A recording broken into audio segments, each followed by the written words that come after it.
Amém, meus irmãos? Então tá lá, ó. Conhecer e interpretando a Bíblia, aula 2 de 4. Na última aula, nós vimos que a Bíblia é a revelação escrita de Deus, revelação especial, revelação escrita, com 66 livros inspirados, registrado por autores humanos ao longo da história. Diferenciamos revelação geral, que é a revelação na criação, que é como o Senhor revelou que existe um Deus. Revelação geral, a gente sabe que só de olhar para a criação ninguém pode ser salvo. A gente sabe que Deus fez todas as coisas, mas ninguém é salvo pela revelação geral, só de olhar para a criação. A gente precisa da revelação especial, que é a Escritura. A Escritura nos comunica o plano de redenção de Deus manifesto em Cristo Jesus em nosso favor. Amém?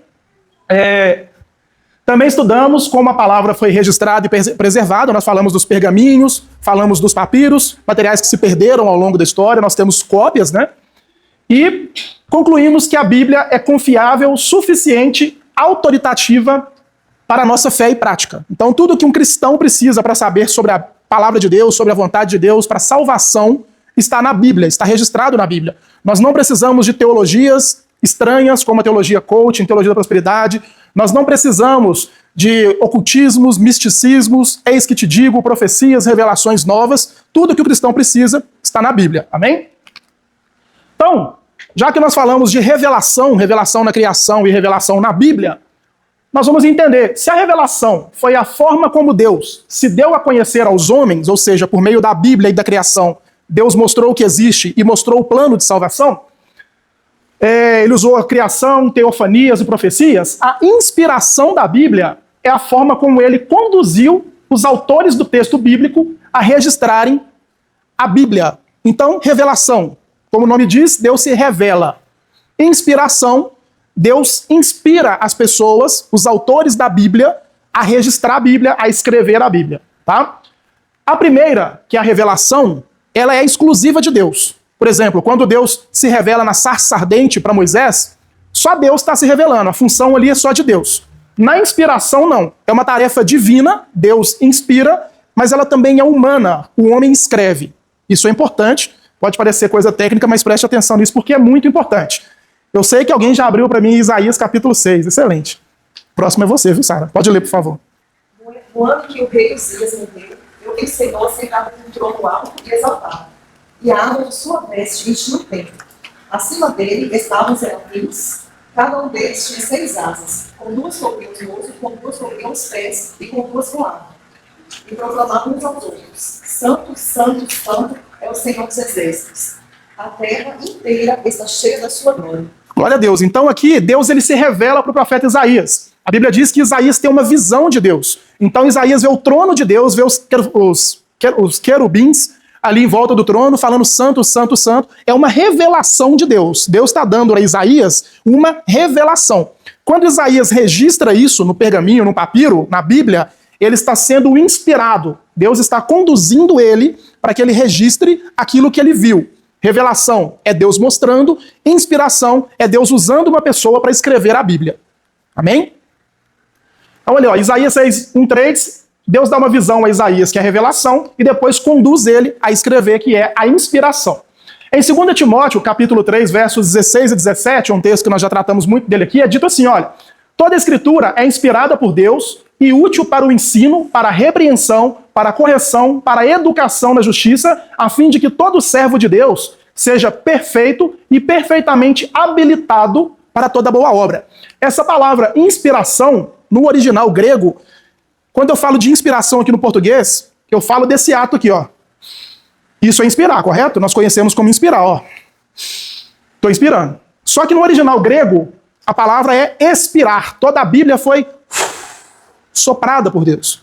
Toda a Bíblia saiu de Deus. O Espírito Santo conduziu homens. Então a Bíblia não foi. A Bíblia foi. Amém? A Bíblia saiu da boca de Deus. 2 Pedro 1, 20 e 21, primeiramente, porém, saibam que nenhuma profecia das Escrituras provém de interpretação pessoal. Ou seja, nada que está escrito na Bíblia foi alguém que inventou, falou assim, deixa eu anotar esse negócio aqui. Não, nada vem de interpretação pessoal. Por quê?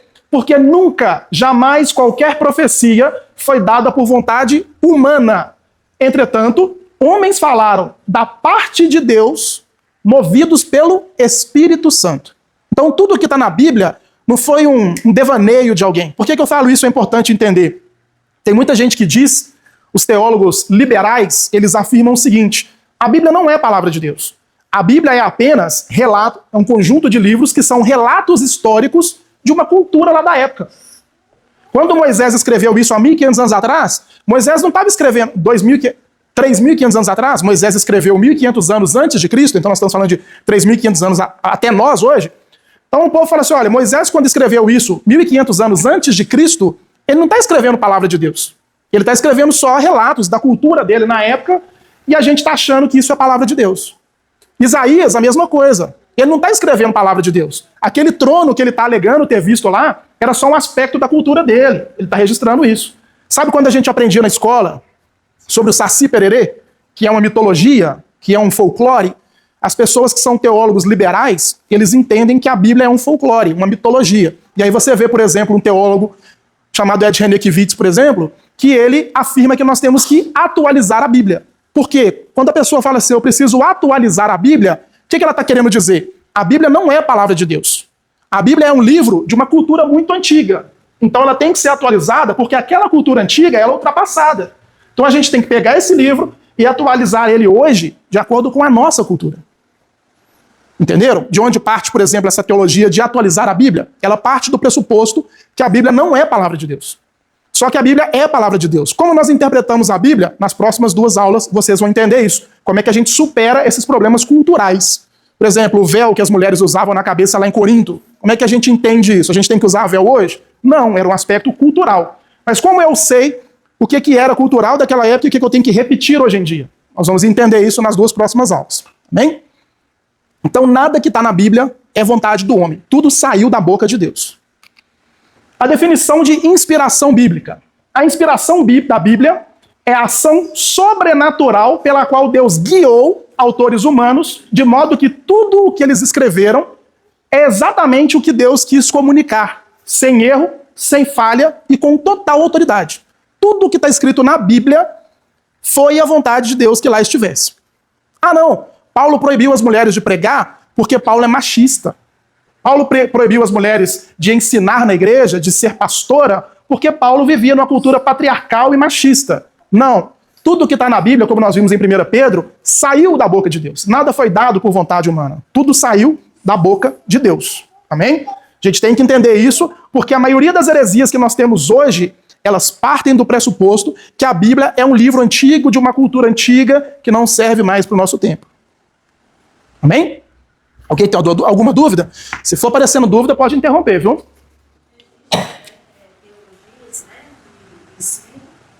A Bíblia, ela contém, né? Isso. Exatamente, minha irmã. Vamos lá. Fez uma excelente pergunta. Tem uma denominação religiosa que no estatuto dela, ela coloca que a Bíblia contém a palavra de Deus. Qual que é a diferença da Bíblia conter a palavra de Deus para a Bíblia ser a palavra de Deus? Presta sua Bíblia aqui, por favor. Quando eu falo que a Bíblia contém a palavra de Deus, eu estou dizendo que existe alguma coisa aqui dentro que é a palavra de Deus. Como é que eu sei o que é a palavra de Deus? Cabe ao homem entender. Então eu sou juiz sobre a Bíblia. Ah, não. Gênesis 1. Ah, isso aqui é a palavra de Deus. Ah, não. Isaías 23. Ah, não gostei. Isso aqui não é palavra de Deus, não. Quando eu falo que a Bíblia contém, significa que alguma coisa aqui dentro é palavra de Deus. Quando eu falo que a Bíblia é, eu estou falando que de Gênesis 1, versículo 1, até Apocalipse, capítulo 22, tudo que está lá, todo tio, todo pingo no i, toda vírgula, é palavra de Deus. Então, quando eu falo isso, a Bíblia fica soberana sobre a minha vida. Quando eu falo que a Bíblia contém, eu sou soberano sobre a Bíblia. Amém? Tranquilo? Isso significa que a Bíblia não é fruto de opinião humana, mas a palavra de Deus registrada em palavras humanas. Lembra que eu falei com vocês que a Bíblia é Deus se revelando ao homem de uma maneira que nós compreendemos? Como é que um ser infinito, eterno, espiritual, ele poderia falar conosco? A gente não pode ir até a linguagem dele. O que ele fez? Ele veio até a nossa linguagem. Amém?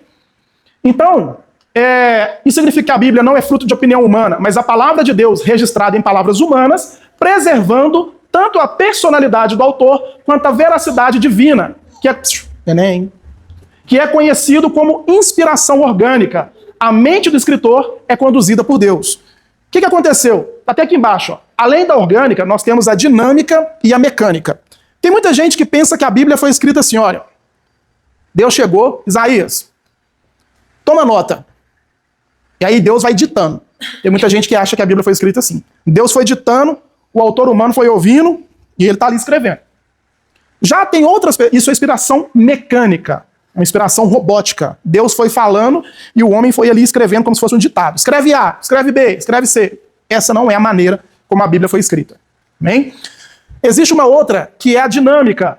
Deus falou assim, Isaías, eu vou te dar umas ideias. Na inspiração dinâmica, Deus falou assim, Isaías, eu vou te dar umas ideias. Você escreve do jeito que você quiser aí. Vai no seu jeito aí, o que você quiser, é isso mesmo. Também não é a maneira correta. Amém? Então nós temos a mecânica, Deus ditou, dinâmica, Deus deu a ideia. Não é nenhuma das duas. Nós temos a inspiração orgânica. Como funciona a inspiração orgânica? Deus, ele usou o ser humano, ele revelou para o ser humano, como nós vimos, por exemplo, o profeta Isaías falar, muitas vezes ele manda o autor dizer, assim diz o Senhor, só que Deus, ele continua preservando o gênero humano, ele continua preservando a capacidade humana, a personalidade do autor. Por exemplo, Pedro fala que os escritos de Paulo eram difíceis de entender. Tinham pessoas que não entendiam. Pedro fala, olha, nós sabemos que os escritos de Paulo, eles são difíceis de entender. Quando você abre o livro do profeta Amós, por exemplo, Amós já era um cara mais agrícola, um cara mais rústico, um linguajar mais simples. Então, Deus, ele preserva a cultura da pessoa. Deus, ele não vai dar nenhuma valência sobrenatural. Deus pega aquele autor humano, inspira ele, revela a vontade dele, e aquele homem vai escrevendo de maneira que o Espírito Santo vai supervisionando de uma forma tal, milagrosa, que o Espírito Santo supervisiona aquela pessoa, a fim de que tudo o que tem na Bíblia não tenha nenhum erro. O Espírito Santo e o homem vão trabalhando juntos, de maneira que a inspiração vem de Deus, o homem vai escrevendo, não num ditado, não de maneira mecânica, mas dentro das habilidades dele, dentro do entendimento dele, e Deus vai supervisionando de uma maneira tal que no final tudo é perfeito. Tudo é exatamente o que Deus quis comunicar. Amém? Isso é um milagre, gente. Nós estamos falando de algo milagroso. Mas fato é que Deus entrega a sua vontade, o Espírito Santo supervisiona o homem, preserva as características do homem, a cultura desse homem, o que ele tem de entendimento ou não. Ele usa o homem com as suas próprias palavras ali para poder nos comunicar, mas o Espírito Santo sempre supervisionando, sempre conduzindo e garantindo que tudo que está na Bíblia é 100% oriundo de Deus. Tem coisas que não tem como explicar assim de maneira perfeita. Ah, como é que Deus fez o mundo, por exemplo? Não sei. A Bíblia diz que ele só falou. Mas como é que a terra se organizou, os astros ficaram ali, não dá para saber. Se Deus fez assim, tudo já estava no lugar pronto, ou se Deus fez assim, as coisas foram acontecendo devagarzinho. Não sei. Tem coisas que não cabem no nosso entendimento. Afinal de contas, Deus é transcendente. O que Deus faz, muitas vezes, não entra na nossa cabeça. Tá? Então, basicamente, inspiração mecânica. Deus dita, inspiração dinâmica. Deus dá a ideia e o autor humano só vai ali. Inspiração orgânica. Deus inspira o homem, o Espírito Santo vai supervisionando e o homem vai escrevendo. Amém? As verdades que o Senhor está transmitindo. Vou beber uma água que eu falei muito. Definição de inspiração bíblica. A inspiração não faz de Moisés um poeta, nem de Amós um filósofo, nem de Paulo um escritor de romances. Cada autor escreveu com a sua própria voz, mas cada linha, cada frase, cada palavra foi garantida pelo Espírito Santo. Amém? A inspiração bíblica é o ato pelo qual Deus guiou os autores humanos para escreverem exatamente o que ele queria. De modo que a Bíblia é totalmente a sua palavra, verdadeira, confiável em tudo o que afirma. A personalidade e as características dos autores são preservadas. É como eu falei com vocês. Paulo escreve da maneira mais difícil, Amós da maneira mais fácil, porque Deus respeitou essas limitações humanas. A revelação de Deus foi tão perfeita que ele encontra Amós, uma pessoa com vocabulário mais curto, e se comunica dentro das limitações de Amós. Ele encontra Paulo, uma pessoa que era extremamente apta na cultura, uma pessoa extremamente conhecedora, aprendeu aos pés de Gamaliel, falava várias línguas, e usa Paulo para poder entregar sua revelação dentro das limitações e capacidades de Paulo. Tá bom? Então a Bíblia, ela também testemunha de si. Os católicos falam assim, como é que você sabe que a Bíblia é a palavra de Deus? Porque foi a Igreja Católica que deu a Bíblia para vocês. Não, a Bíblia testemunha de si mesma. A Bíblia fala que ela é a palavra de Deus. Abaixo nós temos uma relação de textos que a própria Bíblia afirma ser palavra de Deus. Nós temos ali 2 Timóteo 3,16 e 2 Pedro 1,21, que nós já lemos, que a Bíblia é inspirada e é a palavra de Deus. Em Deuteronômio capítulo 4 e Amós capítulo 3, os autores tinham plena convicção que escreviam palavra de Deus, os autores sabiam que eles estavam escrevendo palavra de Deus. Por exemplo, quando Jeremias diz, assim diz o Senhor, ele sabia que Deus estava usando ele. Amém? Não era assim, ó, que loucura é essa? Não, ele sabia, ele tinha plena consciência que ele estava falando da parte de Deus. Nos textos de Mateus capítulo 5, verso 17, e Mateus 10, 19, além de João capítulo 10, 16, Jesus testemunha que o Antigo Testamento é a palavra de Deus. Jesus fala que a lei, os escritos e os profetas são palavra de Deus. Abre para mim, por favor, essa passagem aqui, ó. 1 Tessalonicenses 2,13, Sara, por gentileza. E em 1 Tessalonicenses 2,13, a própria comunidade de fé da época que recebeu os escritos de Paulo, recebeu como palavra de Deus. Então, a própria Bíblia afirma, ela fala assim, olha, eu sou palavra de Deus. Depois vocês leiam em casa esses textos, porque se a gente for ler aqui vai ficar muito texto e a gente não vai conseguir chegar no horário. Mas em todas essas passagens, a própria Bíblia fala, eu sou a palavra de Deus. Então se alguém chegar em você e falar assim, como é que eu sei que a Bíblia é a palavra de Deus? Ué, gente, a própria Bíblia está falando que é. Amém? Achou aí, Sara? Pode ler alto, por favor. Também agradecemos a Deus sem cessar o fato de que, ao receber... Você consegue ler um pouquinho mais alto? Eu acho que sim. Também agradecemos a Deus sem cessar o fato de que,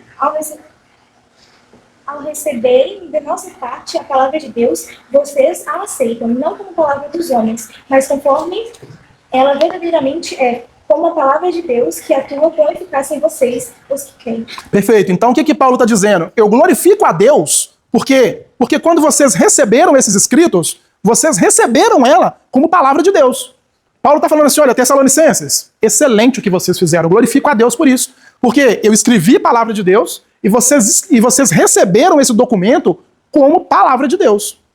Então nós vemos o quê? O autor do texto bíblico ciente que ele está escrevendo palavra de Deus e a comunidade de fé da época ciente que aquilo é palavra de Deus. Isso é um testemunho claro, inequívoco. Uma pessoa contemporânea a Paulo, uma comunidade de fé, não são uma, não são duas, não são três pessoas, é um povo, igual nós estamos aqui, reconhecendo que aquilo é palavra de Deus. Tá bem? Características da Bíblia. Como a Bíblia é a palavra do próprio Deus, comunicada a nós, ela tem algumas características que são únicas. Justamente pelos autores de todos os livros que temos, são únicas, justamente pelo fato de que o seu autor é diferente de todos os autores de todos os livros que nós temos. Se você pegar qualquer outro livro, esse livro aqui, por exemplo, foi escrito só por um homem. A Bíblia não. Ela é um livro escrito em comunhão. Comunhão não, comunhão é uma palavra muito forte. Mas ela é um livro escrito por Deus, usando homens. Então a Bíblia, embora ela seja um livro, a palavra Bíblia significa conjunto de livros. O que nós temos na Bíblia? Vários pequenos livros agrupados para formar um livro maior. Embora nós tenhamos vários livros, esses livros são diferentes de todos os outros, porque esses livros que estão na Bíblia vêm da boca de Deus. E aí nós entendemos que, para entender esse livro, já é uma tarefa que não é igual a qualquer outra. Eu posso ler esse livro aqui, ó, e entender ele por conta própria. Só que para entender a Bíblia, eu não consigo fazer isso por conta própria. Eu preciso da iluminação do Espírito Santo. Nós vamos chegar lá. Então, se eu ler esse livro aqui, eu consigo entender ele por conta própria. Se um teólogo que não é cristão de verdade, ele lê a Bíblia, ele consegue entender princípios da Bíblia por conta própria. Mas ele não consegue entender a parte espiritual da Bíblia que produz salvação. Por quê? Por exemplo, o diabo, ele conhece toda a Bíblia. O diabo citou Bíblia para Jesus. Mas o diabo pode ser salvo? Não. Por quê? Porque ele não tem o Espírito Santo. Para que aquelas verdades tão profundas da Bíblia penetrem o coração dele e surtam efeito no coração dele. Então, para eu entender a Bíblia como um livro, um mero livro, eu posso ser apenas um teólogo, historiador. Eu vou conseguir entender que a Bíblia fala que Jesus é Deus, por exemplo. Mas eu não vou conseguir me sujeitar a isso com o meu coração, com o meu entendimento, se o Espírito Santo não trabalhar em mim. Só que, como qualquer outro livro, a Bíblia também precisa ser estudada. Porque a Bíblia tem aquilo que nós chamamos de distâncias para nós hoje aqui. Ela é uma distância de autor. Por exemplo, Pedro fala sobre o batismo pelos mortos. Não tem nada na Bíblia que nos dá a entender isso. Eu não posso pegar o telefone e ligar para Pedro e falar assim, Pedro, você falou aqui na sua carta sobre batismo pelos mortos. O que significa isso? É uma distância autoral. Eu não conheço o autor para ligar. Se o pastor me manda uma mensagem no WhatsApp e ele escreve alguma coisa lá que eu não entendo, eu ligo para ele, pastor, o senhor mandou isso aqui, o que significa? O pastor vai me explicar. Quando Paulo fala aos Tessalonicenses que alguém detém a manifestação do iníquo, alguém, ele fala assim, quem ler, entenda. O pessoal da época dele certamente entendeu. Só que hoje, eu não tenho como pegar o telefone, eu apóstolo. Você falou que alguém detém o iníquo? E aí, quem que é esse? E aí vem as posições escatológicas, por exemplo, como o pastor falou. Jesus volta antes dos 1000 anos, depois, a igreja passa pela tribulação, não passa. Aí o teólogo ele tem que quebrar a cabeça para tentar entender a Bíblia. Nas próximas 2 aulas eu vou explicar para vocês algumas regras de interpretação do texto bíblico. Mas então a Bíblia ela é um livro que, primeiro, ela precisa do Espírito Santo para que nós possamos entender. Por isso que quando você prega a Bíblia para alguém, você fala assim, gente, mas essa pessoa não crê nunca. Porque o Espírito Santo não atuou no coração dela. Ninguém consegue crer se o Espírito Santo não atuar. Da mesma forma, você vê um tanto de gente maluca aí interpretando a Bíblia de tudo quanto é jeito. Por quê? Porque não estuda a Bíblia como deveria. Não faz uma teologia séria. Amém? Então, quais são as características da Bíblia? Ela é autoritária, a Bíblia tem autoridade, ela é suficiente, ela é clara, ela é inerrante e, por fim, ela é infalível. Autoridade da Bíblia.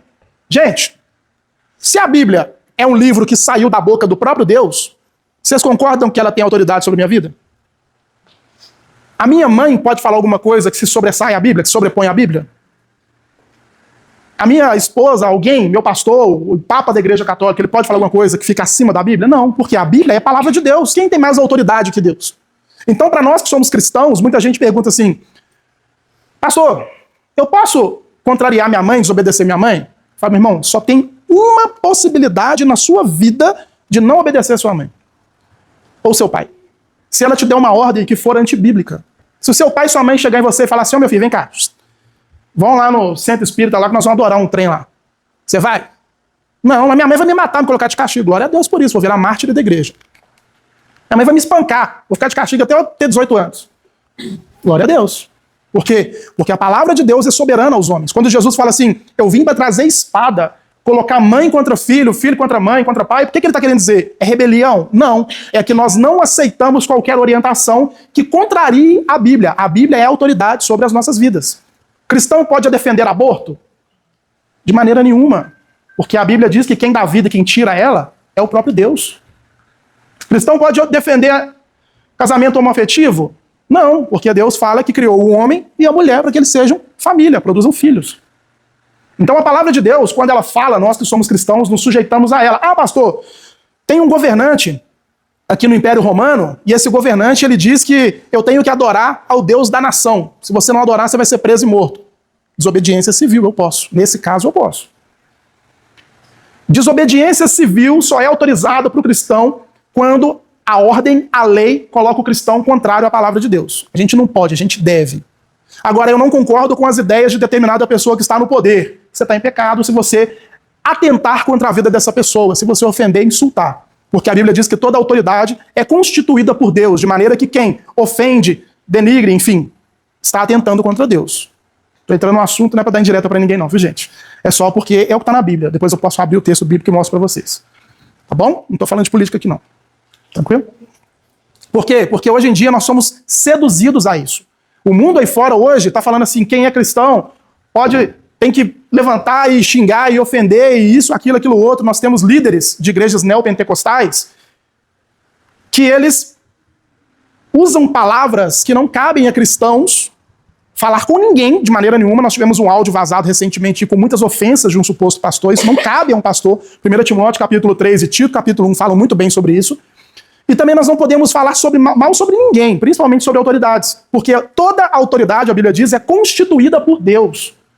Pelas autoridades, nós não falamos mal, nós oramos. Porque a Bíblia diz que uma má autoridade é juízo de Deus contra um povo ímpio. O que a Bíblia fala lá em Crônicas? Se o meu povo, que se chama pelo meu nome, se humilhar, se arrepender de seus pecados e orar e me buscar, o que eu vou fazer? Eu vou ouvir o clamor e eu vou sarar a sua terra. Então é dessa forma. Mais uma vez, não é indireta para ninguém, eu só estou orientando. Bom? Então a Bíblia é autoridade. Porque ela vai pontuar o que nós temos que fazer desde os temas mais sensíveis até os temas mais bobos. Droga, política, sexualidade, casamento. Para nós que somos cristãos, nós seguimos a Bíblia. O Brasil ele pode aplicar uma lei contra a gente aqui, que tenha sido criado lá na África do Sul, por exemplo? Não, porque nós estamos sujeitos à Constituição brasileira. Como cidadãos dos céus, nós estamos sujeitos à palavra de Deus. Obedecemos às nossas leis desde que elas não contrariem a Bíblia. Amém? Então, a autoridade bíblica não significa, isso é importante, que nós rejeitamos a tradição, mas que toda a tradição está debaixo da Bíblia e deve ser julgada por ela. Alguém já abre para mim, por favor, Colossenses 4,16. Agora é sua vez, né? O que acontece? Por que eu estou falando de tradição aqui? Nós temos uma seita de 2000 anos, a Igreja Católica. É uma seita, gente. Por que ela é uma seita? Dentre as coisas que ela faz, ela coloca a tradição acima da Bíblia. Para a Igreja Católica Apostólica Romana, o Papa ele tem o mesmo poder da Bíblia. O magistério tem o mesmo poder da Bíblia. A tradição tem o mesmo poder da Bíblia. Aí você me pergunta assim, pastor, de onde vem a interpretação católica de adorar imagens? De onde vem a interpretação católica do purgatório? Vem da Bíblia? Não, porque isso não consta na Bíblia. Vem da tradição. Alguém se juntou num concílio, leu a Bíblia e entendeu que aquele tema, purgatório, adorar anjos, santo, essas coisas, era algo que a Bíblia dizia. E na fé católica, se o Papa falou, se o magistério falou, tem o mesmo pé de igualdade com a Bíblia. E isso é heresia. Ah, mas a Igreja Católica é muito antiga. É uma heresia antiga, só isso. Antiguidade por antiguidade, o hinduísmo é uma religião de demônios. É a religião talvez uma das mais antigas do mundo. Deve ter 5, 6, 10 mil anos. Isso significa que ela é certa só porque ela é antiga? Ela pode ser só uma mentira velha. Simplesmente isso. Então, nós que somos cristãos, por exemplo, aqui na igreja, nós somos cristãos reformados. A placa está ali, Igreja Cristã Reformada. O que é a Igreja Reformada? É uma tradição que veio da época da Reforma Protestante. Só que a nossa tradição, ela se sobrepõe à Bíblia? Não. Ela está abaixo da Bíblia. Então nós não rejeitamos tradição. Só que a nossa tradição, ela é julgada pela Bíblia. A tradição pentecostal, a tradição batista, a tradição reformada. Tradição neopentecostal é uma tradição, mas é uma tradição herética. Por quê? Porque quando nós julgamos a tradição neopentecostal à luz da Bíblia, nós encontramos o seguinte, ela tem coisas que a Bíblia rejeita. Teologia da prosperidade, confissão positiva, várias coisas. Amém? Ah, pastor, quem te constituiu juiz sobre essas coisas? Ninguém. A própria Bíblia fala que nós devemos julgar todas essas coisas. Julgar o profeta, julgar a profecia, analisar de acordo com as escrituras, julgar com a reta justiça. Então todos nós que somos cristãos, nós temos o dever, a obrigação de zelar pela Bíblia, de guardar a Bíblia, a verdade bíblica. Nós vivemos num mundo hoje de relativismo cultural. Cada um tem uma verdade, correto? Cada um acha que... Cada um tem uma proposta, porque é certo, porque é ser feliz. Nós não, nós temos a Bíblia. Toda a tradição está sujeita à Bíblia. Amém? Discorda, irmão? Você falou assim, você baixou a cabeça e eu tô assim, ai meu Deus. A autoridade da Bíblia não nasce da aprovação da igreja, mas da natureza divina, porque a Bíblia é um livro divino, ela é autoridade. A igreja não dá autoridade ao texto, ela reconhece a autoridade do texto. Uma coisa é eu falar assim, a Bíblia, você é a palavra de Deus. Outra coisa é a Bíblia se mostrar como palavra de Deus, o Espírito Santo iluminar o meu entendimento e eu receber isso como palavra de Deus. Por que o mundo não recebe a Bíblia como palavra de Deus? Porque ele não tem o Espírito Santo. Amém? Abriu aí? Isso é alto? Depois que esta carta for lida entre vocês, façam que também seja lida na igreja dos Laodicenses. E que vocês igualmente leiam a carta de Laodiceia. Então, o que Paulo está falando? Olha, pega essa carta que eu estou mandando para vocês aqui, quando vocês acabarem de ler, manda ela para outra igreja. Nós lemos alguns momentos atrás que as igrejas recebiam as cartas de Paulo como palavra de Deus, correto? Então Paulo está falando assim, olha, essa é uma orientação que partiu do Senhor para vocês. Quando vocês acabarem de ler, enviem para a próxima igreja. Quer água também? Você dá água, por favor? De acordo com a teologia e com a história, aparentemente, nós temos 4 cartas aos Coríntios. De acordo com os estudos teológicos, Paulo teria enviado 4 cartas aos Coríntios. Tem mais 2 cartas supostamente circulando por aí. Só que foi da vontade do Senhor que apenas 1ª e 2ª Coríntios constassem nas Escrituras. Obrigado. Ah, pastor, mas e se achar essas duas outras cartas? Vai colocar na Bíblia? Não. O cânon já está fechado. Nós vamos falar sobre isso também. A Bíblia já está fechada. Ah, mas achou, tem a assinatura de Paulo aqui. Não vai colocar, o cânon já está fechado. Quando coloca lá em Apocalipse, quando Deus fala com João, lá em Apocalipse, que ninguém acrescente mais um tio, uma vírgula, nada das escrituras, o cânon já está fechado. Pode achar uma carta de Pedro, de qualquer pessoa, não vai acrescentar, porque a Bíblia já está fechada, os 66 livros já estão fechados. Nós vamos entender isso daqui a pouco. Suficiência da Bíblia significa que a Escritura tem tudo que o cristão precisa saber para ele ser salvo. Tudo que eu preciso saber para minha alma ser salva está na Bíblia. Eu não preciso consultar o médium do espiritismo, eu não preciso consultar a pessoa responsável pelo terreiro de candomblé, de umbanda, eu não preciso consultar o Papa. Tudo que eu preciso saber para minha salvação está na Bíblia. Eu não preciso... Pra vocês entenderem, calma. Eu não preciso consultar o pastor Gilmar. Se eu estiver sozinho na minha sala, eu consigo entender que eu preciso de Jesus. Claro, eu preciso do pastor Gilmar para cuidar da minha vida, pastorear, me instruir, me discipular. A Bíblia fala sobre a função dos pastores. Mas eu falo assim, para a gente ser salvo, se você entregar uma Bíblia para um índio lá no meio do mato, numa língua que ele consiga entender, a Bíblia é suficiente para que ele saiba que ele precisa de Jesus para a salvação.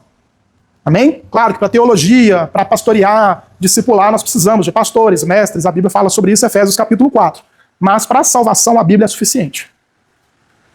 Não significa que a Bíblia contém tudo o que existe para saber, mas que ela contém tudo o que é necessário para a fé e para a vida, embora a Bíblia não fale sobre outros assuntos. Mas quando ela fala sobre um assunto, ela é verdade. Pastor, como é que o ser humano foi criado? A Bíblia fala que Deus tirou ele da terra, do pó da terra, soprou na narina e pronto. Pastor, como é que os animais foram criados? Da terra. Ah, pastor, beleza, mas como é que Deus criou o sol? A Bíblia, gente, ela não é uma enciclopédia. Para as pessoas mais novas aqui, a gente que é antiga, a gente conhece o que é uma enciclopédia, né? Enciclopédia é um livro como se fosse uma... Enciclopédia, né? Como se fosse um dicionário de assuntos e de temas. Você quer saber o que é o sol, a enciclopédia vai e fala, o sol é isso e isso. E, nossa, tá vendo? Excelente, vou pegar essa analogia. A enciclopédia é um Google em livro. Isso aí. Então, a Bíblia não fala sobre todos os assuntos do mundo. A Bíblia não se interessa em falar sobre economia, embora ela fale de economia. A Bíblia não se interessa em falar de vestimenta das mulheres e dos homens, embora ela fale sobre modéstia cristã. A Bíblia não é um livro de moda, embora ela fale de modéstia cristã. Tá bom? A Bíblia não é um Google em livro. Ela fala sobre a salvação. Mas quando ela fala de outros assuntos, tudo que ela fala é verdade, a ciência nunca vai conseguir contradizer. Você quer pegar um ateu, fala com ele assim, me fala uma coisa que a ciência descobriu que a Bíblia está mentindo. Porque a ciência não foi dada por Deus para contrariar a Bíblia. A ciência foi dada por Deus para provar a Bíblia. Mostrar que ela está certa. Deus é soberano sobre toda a ciência. A suficiência bíblica, ponto A. Se eu olho para a Bíblia e encontro alguma coisa que aparenta contradição, o problema não é da Bíblia, o problema é do intérprete. Amém? Deus se arrependeu, mas a Bíblia diz que Deus não se arrepende. E aí? Pastor Gilmar vai explicar para vocês no próximo culto. Brincando, pastor. Depois a gente explica sobre isso, tá? Porque se eu for pegar esses temas, eu vou me alongar. Mas gravem isso, depois a gente fala sobre interpretação de texto. Eu posso até pegar esse texto como exemplo nas nossas aulas de interpretação. Senão hoje eu vou fugir do horário aqui, tá bom? Então a Bíblia não se mente, não se contraria. Ah, Deus não se arrepende, mas Deus se arrependeu. E aí? Nós vamos entender. Suficiência da Bíblia. Então Paulo diz que a Escritura é útil para ensinar, repreender, corrigir. A suficiência aponta para o cristão o texto inspirado como a sua principal fonte de orientação moral, doutrinária e espiritual. E o reverendo Augusto Nicodemos diz que a suficiência da Escritura não quer dizer que nós precisamos de novas revelações, mas que nós precisamos compreender a revelação que já foi dada. Sara, lê para mim Deuteronômio 29 e Débora, Efésios 5:17. Então nós não precisamos de novas revelações. Tem os neopentecostais que falam assim, eu vou revelar para você o oculto e o escondido. Você fala com ele assim, afasta-te de mim, Satanás. Deus não manda em lugar nenhum na Bíblia você entender o oculto e o escondido. Deus manda você compreender aquilo que ele revelou. Leia para mim, Débora, por favor, Efésios 5:17. Próximo aqui, ó. Deuteronômio é o próximo. Depois de Números. Sejam insensatos, mas procurem compreender qual é a vontade do Senhor. 29. Então não sejam insensatos, mas procurem compreender a vontade do Senhor. É vontade escondida? Não, a vontade já foi dada, está escrita na Bíblia. Paulo está falando assim, olha, agora o papel de vocês é compreender, não é procurar nada oculto. É só compreender o que está escrito. Leia para mim, Sara, por favor. As coisas em encobertas pertencem ao Senhor, nosso Deus, mas as reveladas pertencem a nós e aos nossos filhos para sempre, para que sigamos todas as palavras do Senhor. Então as coisas encobertas, elas pertencem a quem? Ao Senhor. As reveladas pertencem a quem? A nós. Em momento algum, Deus manda a gente procurar o escondido e o secreto. Vou te revelar agora o escondido e o secreto da sua vida. Rejeita, isso é heresia, isso é o diabo tentando falar com você. A Bíblia manda a gente compreender. A Sara leu, as reveladas, ou seja, o que está na Bíblia, pertence a nós. É em cima disso que nós vamos trabalhar. Porque se eu começar a procurar coisa que não está na Bíblia, você vai começar a conversar com o diabo. Horóscopo, cabala judaica, numerologia, signo, o que mais? A moça falou comigo outro dia, constelação familiar. Você está conversando com o diabo. Tá? Profeta neopentecostal. Toma cuidado. A clareza bíblica. A clareza das escrituras significa que a mensagem essencial da salvação pode ser compreendida por qualquer crente sincero. Não significa que todos os textos são igualmente simples, mas que a Bíblia fala com clareza sobre quem Deus é, sobre quem nós somos. O salmista afirma, a revelação das tuas palavras clareia e dá entendimento. O que significa a clareza da Bíblia? Claro que tem assuntos na Bíblia que eu vou precisar estudar para compreender. O que é batismo por mortos? O que é aquele que detém o anticristo? Jesus vai voltar antes, depois dos 1000 anos. Isso eu preciso estudar para compreender. Mas a clareza bíblica diz que qualquer pessoa com o mínimo de entendimento, pessoa que consiga ler, né, precisa ler para entender a Bíblia, qualquer pessoa com mínima capacidade de leitura e de entendimento, ela é capaz de ler a Bíblia e entender que Jesus é Deus e Salvador da nossa alma. O tema central, o básico da Bíblia, qualquer pessoa com a mínima capacidade intelectual e de leitura, ela tem condição de compreender. Mas existem temas na Bíblia que você vai precisar estudar mais. Mas o básico, aquilo que a Bíblia se propõe a fazer, qualquer pessoa consegue, com a direção do Espírito Santo. Amém? Quer falar alguma coisa? Eu gostei disso aqui. Me lembra quando eu tinha a minha idade pequenininha, que eu ficava queimando luz do poste? Olha você ver, gente, tá vendo? Ainda bem que converteu, né? A infalibilidade da Bíblia. Gente, olha, glória a Deus, vai dar tempo. A infalibilidade da Bíblia significa que a Bíblia não falha e não pode falhar no que promete, anuncia ou determina. Ela é absolutamente confiável, porque Deus que a inspirou é fiel. Então, se Deus é fiel, ele não muda, ele é confiável, ele é onipotente, a Bíblia pode falhar? Não, se Deus não falha, logo a Bíblia que saiu da boca dele também não pode falhar. A Bíblia cumpre tudo o que diz, revela tudo o que promete e produz tudo o que declarou que produziria. Como o profeta Isaías afirma, a palavra que sai da minha boca não voltará vazia. O teólogo J.I. Parker resume, a Bíblia é infalível porque Deus é infalível. Então tudo que Deus determinou vai acontecer. Se Deus falou que Jesus vai voltar, é porque ele vai voltar. Se Deus falou que quem não aceitar Jesus vai para o inferno, é porque vai para o inferno. Ah, mas Deus não seria tão mal assim. Vai nessa que você vai para o inferno do mesmo jeito. Se você não crê em Jesus Cristo, você vai para o inferno do mesmo jeito. A gente não julga Deus. Nós somos julgados por quem? Pela sua palavra. Aqui na terra, né? Quando Jesus voltar, nós vamos ser julgados por ele. Mas aqui na terra, nas nossas relações, a palavra final é da Bíblia. Formação da Bíblia. Quem queria saber aí? Uma das afirmações mais falaciosas dos nossos tempos é que a Igreja Católica nos deu a Bíblia. Ah, os protestantes são ingratos porque foi a Igreja Católica que deu a Bíblia. Então vejamos por que isso é mentira. Primeiro, a Igreja não cria a Bíblia. Mas a Bíblia é a direção de Deus para a igreja. Efésios capítulo 2, verso 20. A Bíblia diz que nós somos edificados sobre a doutrina dos apóstolos. Então, a Bíblia é o corpo de Cristo que é direcionado... A igreja é o corpo de Cristo que é direcionado pela Bíblia. Não é a igreja que determina a Bíblia, é a Bíblia que determina a igreja. Amém? Lembra, vamos fazer uma analogia. Jesus fala assim, olha, eu vim para cumprir a vontade do meu Pai. A vontade do Pai é revelada aonde? Na Bíblia. Logo, se Jesus veio cumprir a vontade do Pai, se eu sou o corpo de Cristo, eu tenho que cumprir a vontade do Pai, que está revelada na Bíblia. Então não sou eu que determino a Bíblia, é a Bíblia que se revela, que me determina. A igreja não dá autoridade da Bíblia, mas reconhece os livros inspirados. O católico fala que foram eles que escolheram os textos bíblicos. Mentira. Nós já lemos ali, acho que foi a Débora que leu pra gente, que o povo reconheceu os escritos de Paulo como palavra de Deus. Então lá quando a Bíblia estava sendo escrita, Paulo enviei 1 Tessalonicenses para vocês. O povo reconhece pela ação do Espírito Santo que aquilo é palavra de Deus. A Bíblia fala que Paulo foi reconhecido como um apóstolo. Bom, então aqui a igreja já vai preservar. Ó, essa carta aqui é de Paulo. Então isso aqui é a palavra de Deus. Deus usa o Espírito Santo para encarregar aquelas pessoas. Lembra do processo de cópias que eu falei com vocês na última aula? Vai registrando, vai passando. Lembra que Paulo falou, ó, quando vocês acabarem de ler aqui, manda para outra igreja. Então as igrejas vão ali copiando aquilo ali e assim a palavra do Senhor vai sendo levada. Outro ponto, o cânon do Antigo Testamento, ou seja, a lista dos livros do Antigo Testamento, já estava pronta antes de Cristo chegar, quando Jesus encarnou. Todo o Antigo Testamento já estava pronto, Deus deu a vontade dele para os judeus, que são os guardiões da palavra de Deus do Antigo Testamento. Isso é falado em Lucas 24, 44. E o Novo Testamento já era amplamente reconhecido antes da fundação da Igreja Católica. A Igreja Católica foi fundada em torno do 4º século depois de Cristo. Só que lá no século I, segundo mais ou menos, João escreve o Apocalipse por volta de 90 depois de Cristo, essas cartas já circulavam nas igrejas. Mais uma vez, lembram que Paulo fala, leia essa carta aqui, ali, acolá? Essas cartas, evangelhos, cartas de Paulo, cartas gerais, Pedro, João, elas já estavam em circulação. De vez em quando, aparecia uma carta herética. De vez em quando aparecia uma carta que até parecia. Só que eu vou explicar para vocês aqui daqui a pouco quais são os requisitos para que um livro fosse aceito como palavra de Deus. E 5, por fim, talvez sendo o argumento mais importante, a palavra do Senhor foi guardada pessoalmente pelo próprio Deus. Lembra que eu falei com vocês que nós precisamos do Espírito Santo para reconhecer que aquilo é de fato a palavra de Deus?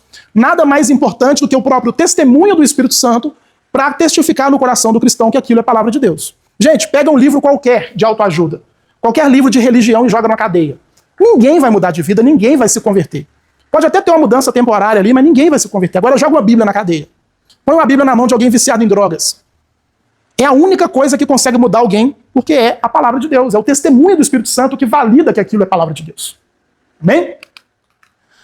O Espírito Santo é responsável pela palavra, seja para inspirá-la e para preservá-la. Afirmar que Deus dependeu da Igreja Católica ou qualquer outra instituição é colocar em xeque o poder do próprio Deus. Então, quando o católico fala assim, não, é a Igreja Católica que preservou a Bíblia, você fala, a Igreja Católica é Deus, então, né? Vocês estão chiques. Você lembra que eu falei com vocês na última aula que foram descobertos os manuscritos do Mar Morto dentro de uma caverna? Tinha um pastorzinho lá, adolescente, andando, achou uns livros escondidos lá. Esquecido, jogado. Quem que vocês acham que preservou aqueles livros no templo? Para não chover lá dentro, para não vir um bicho comer? Senão, de maneira sobrenatural. Gente, qualquer pergaminho, qualquer papiro se perde com o passar de 400, 500 anos. Nós temos ali uma obra guardada no lugar escondido que ninguém nunca foi. Até um dia foi um adolescente lá e achou isso. O mundo chama isso de coincidência, de acaso. E ele usou homens para isso. A gente usa, nós copiamos, né, os escribas copiaram. Hoje em dia nós preservamos a Bíblia como? Nós vamos imprimindo novas cópias. Isso é uma maneira de preservação, mas Deus está usando a gente. A palavra está aqui. E como eu falei com vocês também, quando a gente pega manuscritos muito antigos com manuscritos mais recentes, vocês lembram do percentual de variação? Mínimo, 5%. Mesmo assim, Jesus Cristo, Cristo Jesus, 95% do texto não sofreu variação de nenhum tipo. E as verdades essenciais não tinham variação nenhuma. Tá bom?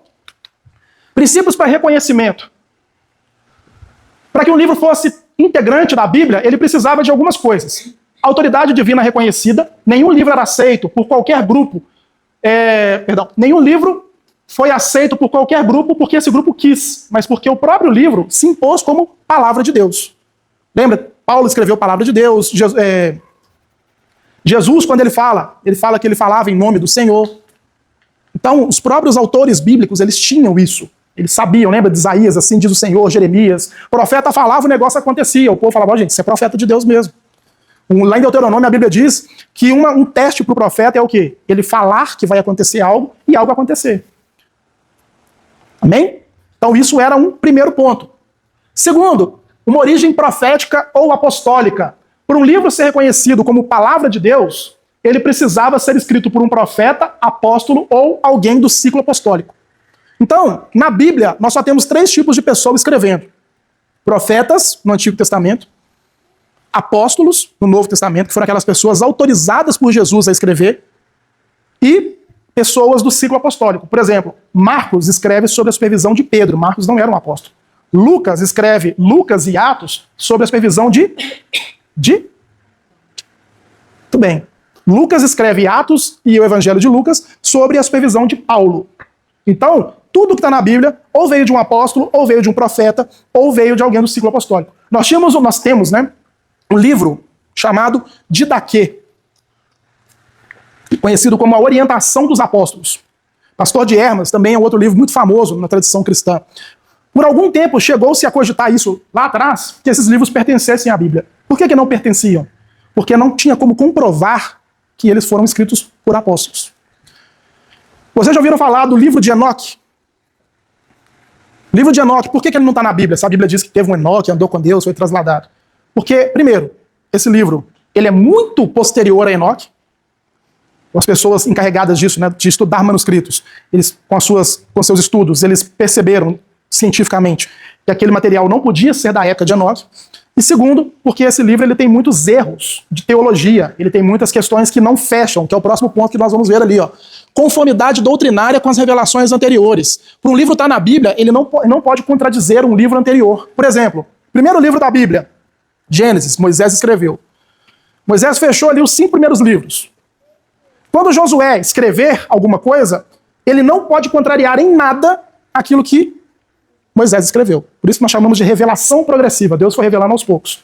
Lá no final, lá em Malaquias, ele não podia contradizer nada do que os anteriores escreveram. E aí quando nós pegamos, por exemplo, o livro de Enoque, é um livro com bastante protognosticismo. O que é gnosticismo? Não vou falar agora não. Depois vocês pesquisam porque não tem tempo. É um livro com muito misticismo, com doutrinas que contradizem a Bíblia.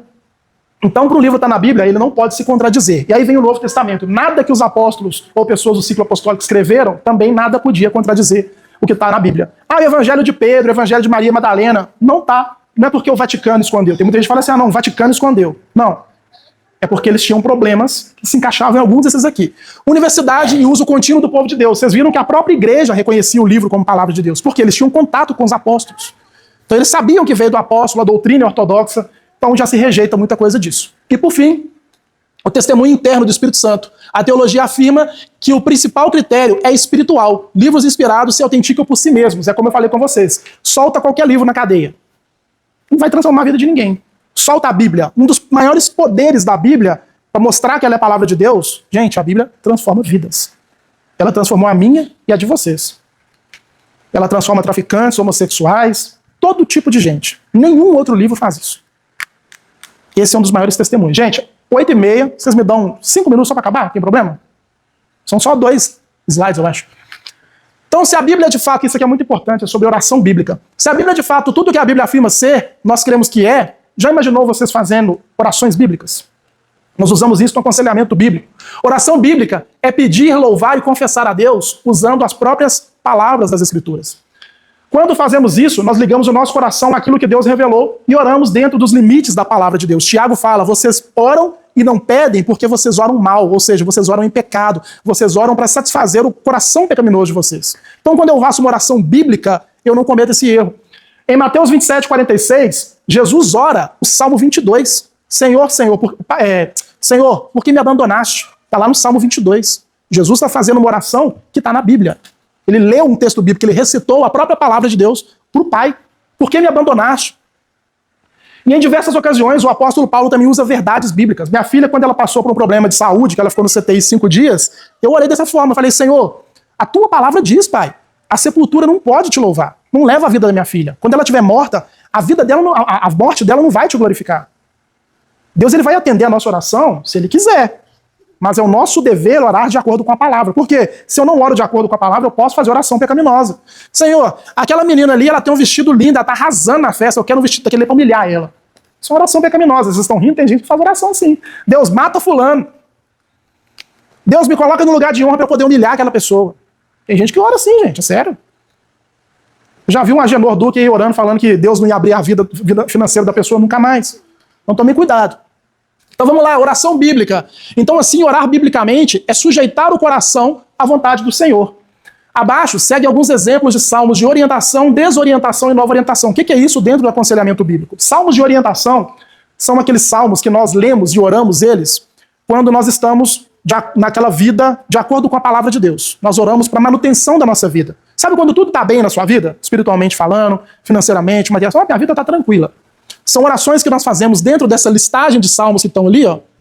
Esses e esses próximos aqui, que vão nortear a nossa oração. Se vocês lerem esses salmos, vocês vão aprender a orar nesses momentos, que são momentos que muitas vezes nós negligenciamos a nossa fé, oramos menos. Tá tudo bem, gente. Ninguém ora quando tá tudo bem, né? Infelizmente. Então, são salmos que a gente deve orar, princípios que nós devemos trazer quando a vida tá tranquila. Nós temos também os salmos de desorientação. Essa relação de salmos, esses e esses. São aqueles salmos, como o próprio nome diz, sabe quando sua vida está um caos? Tá osso, tá ruim.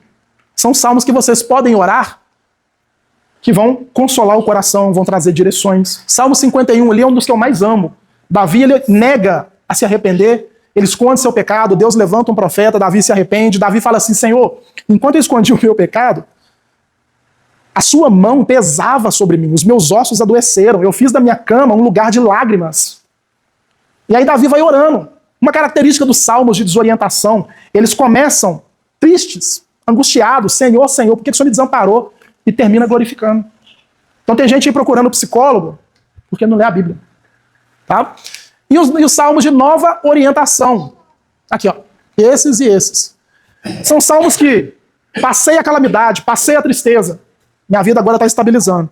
Eu posso ler e meditar nesses salmos para fazer orientações ou orações que vão me ajudar nesses momentos da minha vida. A Bíblia é a palavra de Deus. Mandei para vocês esses slides. Leiam, de coração. Esses salmos aqui já me salvaram várias vezes. Façam orações bíblicas. Dentro do aconselhamento bíblico, um projeto que eu tenho, fazer um curso mais para frente para o povo lá de aconselhamento bíblico, mas, se o pastor autorizar depois, é um curso que eu quero trazer para vocês também, porque a Bíblia diz que todo cristão tem que ser capaz de aconselhar outro cristão. É obrigação. E nós cristãos, infelizmente, a maioria de nós não sabemos dar orientações bíblicas. Tem mulher apanhando dentro de casa aí, e pastor falando assim, volta para casa, ora por ele. Isso não é orientação bíblica. Tem gente com depressão e tem pastor falando assim, isso é demônio. Vai orar. Aí a pessoa se mata. Porque não foi uma orientação bíblica. Por isso que nós estamos perdendo crentes aí todo dia para psicologias, para o mundo, enfim, tudo isso. Amém? Alguma dúvida hoje? Não?